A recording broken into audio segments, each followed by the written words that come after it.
Sudan coup. I'm say Mr. Was it Dr. Vladimir Chidanso after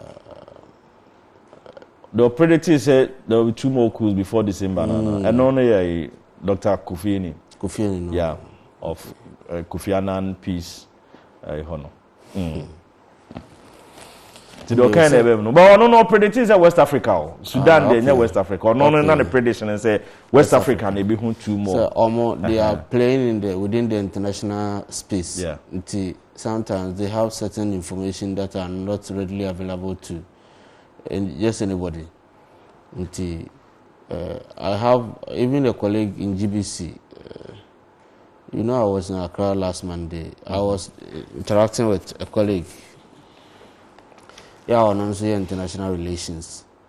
Like I said, even before BBC broke the news, and I said there was that, among them, so they have a platform because they're colleague students from other parts of Africa.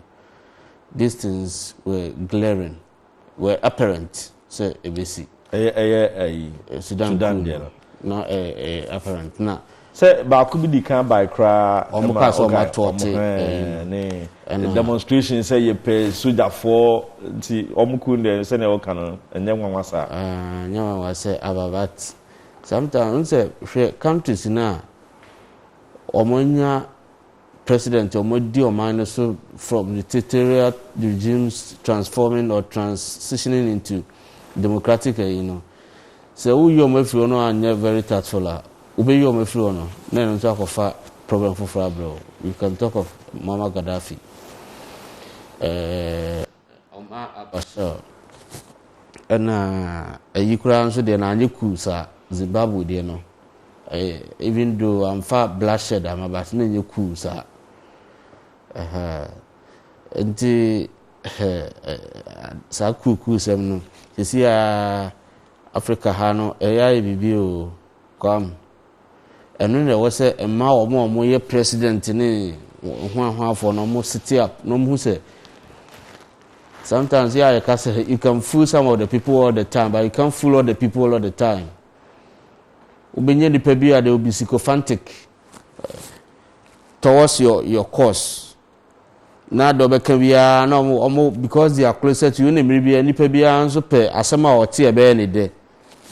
Tiniana make us in Ghana no. If I were the president, I will give ear to people who are not necessarily on my side, but who criticize. And who say or more criticize constructively, not to criticize to distract or to destroy. Because you trust and when you send a chair. What do you say the way you are doing it with the best of intentions. But the way you now all observe from a different from an objective and neutral point, with me who say yes, I had the way and the but I had no dear. So we and be kakra and kabab board where the Kenya positive Dear my who ubia or criticize it and I'm to be as your friend say enemy. Where's idea now? Who create enemies for yourself? Nti ya mompa say being sensible. Say nipa le obaje so be cooler and fa ho the international community ombeye because before ombe decide so ombe no omunim all the implications I wom but the dare so ombeye. Ti kwame ya mompa say nema we being sensible going forward now omonso we di anim no Africa no omo take some entrenched positions na omo hu nipa omo edi omo so no as people persona non grata na nipa bi omo de ja omo because ye to aba no dodo na the support me so whatever I do no the voices of the minority does not matter do not matter na yen said the be no it will be of the general interest and well-being of the people we lead. So the be a bit to use animal be. Could you may how back on say o share advanced democracies na omoko ahohihia mo to send the ya na yensu ye ha na ye kokoro but you don't see military no coming in say ye na say ba rescue Sanoma we koso Africa ne Asia to say ne akoso Myanmar ne other Asian countries no kuku no adentia ye had ye na ye nto ye boase na ye need the capacity to use our institutions and others no to resolve our issues na eno ntine makwan ma soldier for no e be rewura mu na say then na ekoso point now making no it is apt. Leaders are not allowing institutions of state to work independently. Nti ebasa I say they take control over all institutions of state. Nti there are no avenues for people of opposing ideas and sides, to use the same institutions to seek redress. Now be Canadian penifun because I'm say can they wish a yes and say shawbona tete. So obi who say we am adie na me koha na asem de be kan senia etie emfa ho ni nipa we involved there. GDA was institutions in resolving issues. But what state countries now omunkrofo di omo so achesa no omo build omunkrofo no omo di omo see in certain a year in judiciary, in election management, and virtually all key state institutions, they have control over them. It is a basa when you are some crown and nipa na wote when where do you seek redress? In the end, my catcher also say, Emma obi amfa nche na adwemu da say your security agencies in nipa ya adwuma ho they are daft, they are never daft. Ebi wo ho they are highly enlightened more than people who are actively involved in our partisan politics, and they are internationally exposed. They go on UN peacekeeping missions. They undertake international activities. Until they are internationally exposed, they are politically exposed. Until one way they are and they are there to protect the state and not you as a person.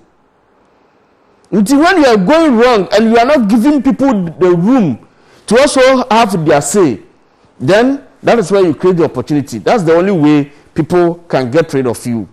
Then the nation progresses. Into this one a key issue and a factor in Africa, or in other parts of the world, the state institutions they work. Should they see what US? Should January 6 attack on the Capitol Hill? Look at even up to this time. Almost the car here, Congress the car investigation be I could do point, but still I'm to but they are still allowing the state institutions to work and to fish out all the most example here. I mean, it's also the Brazil reports about the scenario. COVID. Yeah, or my huma, ya charges a massa. Oh, me for my own in the Agrosa. Now, dear. Auntie Kwame, and none the key factor, and my Africa, ye war is an until the Maminfa and Nunciona US COVID-19, Minfa related Assembia Eba. I'm say, but I say, public attention. I read it yesterday. I think it's some part of it is pending at the court. So COVID-19, my catcher said, first, let me need problem here, but for the trend in the American, I'm becoming suspicious. I'm becoming apprehensive as well. Yes, Ghanaian soldiers be peacekeeping mission UN Lebanon. Now, omoko no ne de forms be ebro ye ka say de forms be consent forms say omon sign na omonwo COVID-19 vaccine be emu 15 ka say no we dey it's supposed to be vaccination is supposed to be voluntary, but I don't ba na ya kwa compulsion. In the 15 of them 13 of them decided say they will not take the vaccine. And na ko fa asema bro mo omo de omo ko omo panyi ho mo ko ka describe omo as cool makers. Emma omo antias actually omo sadom kwa say out of duress emu CCR 6 by 7 they stood their ground say it's supposed to be voluntary when him say yeah cool description at the moment ya repatriate omo into Ghana on buy so ho ya sign release omo from the Ghana Armed Forces. Ntina make us say I'm becoming highly suspicious and apprehensive. All says see I go some countries no UN and this yes one more UN peacekeeping mission at the end of the UN peacekeeping mission e wo Lebanon. Okay. And now we have to see. And I come before this time so the entire me trusted this information. They say there is an aspect of it. I work on by ya release them from Ghana Armed Forces just because they refused to be vaccinated with the COVID vaccine.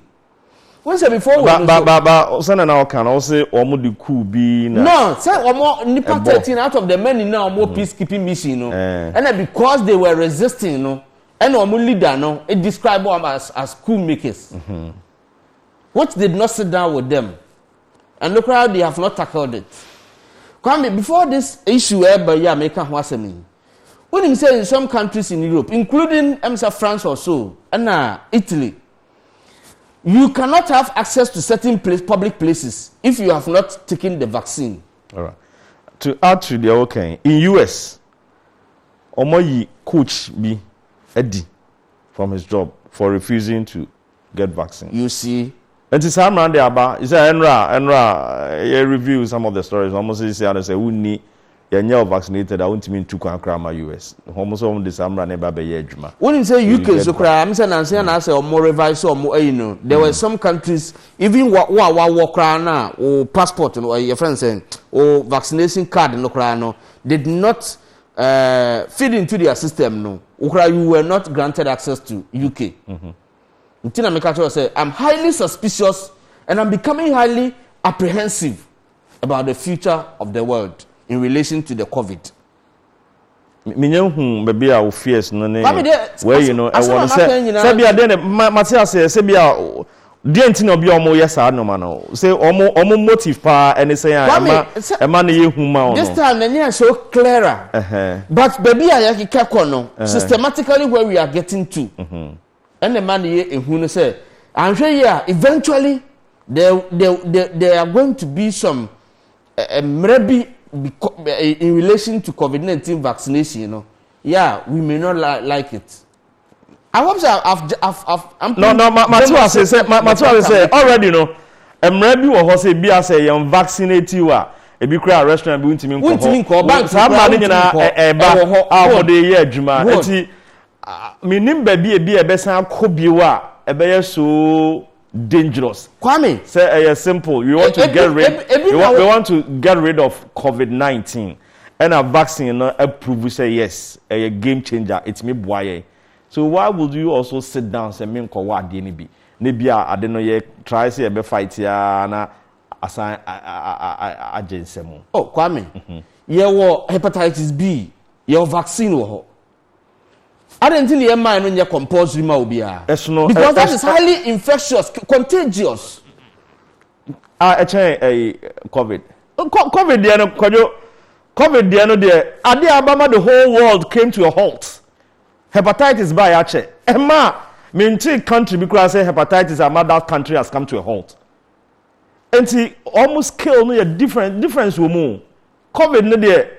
Why BB ourselves and sorry for me say Waba be gu nyamesom hepatitis me gu nyamesom AIDS me gu nyamesom flu e wo ho Europe flu say e bi no ne omo kasom say flu krampo kum nipa mpo chen COVID-19 flu e ma young ground aeroplanes flu e ma nipa be nhwe wo madwuma COVID-19 ade e de abawi aso no kwadwo that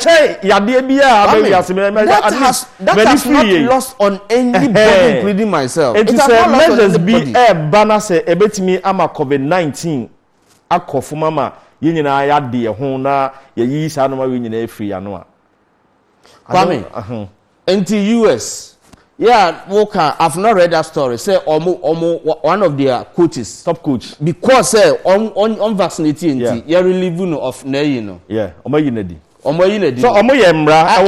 that state. Is it the case say US omo vaccinate obia every Tom, Dick and Harry US. Emra na what that state no I think it was by September na we like abaya dwuma ne sa no manyina na obia ye vaccinated. According to that story no, almost 97-98% of citizens now comply with the laws. And omuchiremu say wono ose wonwa they have a dispensation bia you need to apply na ya hwehwem na yetimi exempt from saade ni nyina. Ema that coach no or apply ni nyina but omo hwe ni di mu no na on fata se ye be exempt na free sa no man. So on twe na the only thing I say if you are not ready to be vaccinated and wadwuma no what the better ho na what me protect the majority of the people. Okay, so, it was a law. I'm only looking into the future. We hope maybe we have not yet gotten there, and we hope that we will not get there to the sense that bedru hono. Now we have now a buam waji now otumadi amame. It is better say obia bewo ebie. But we catch on to say with the time suspected conspiracy theories around the origin, any mode of transmission, and it's around it to the extent to say even the first WHO team, investigative team to China, must submit to a report, but they were not conclusive as to the actual origin of the virus. I'm another team investigation. All this, even a president of US, firstly, he totally disagreed with former President Trump by the fact that it was a virus manufactured in laboratory or China.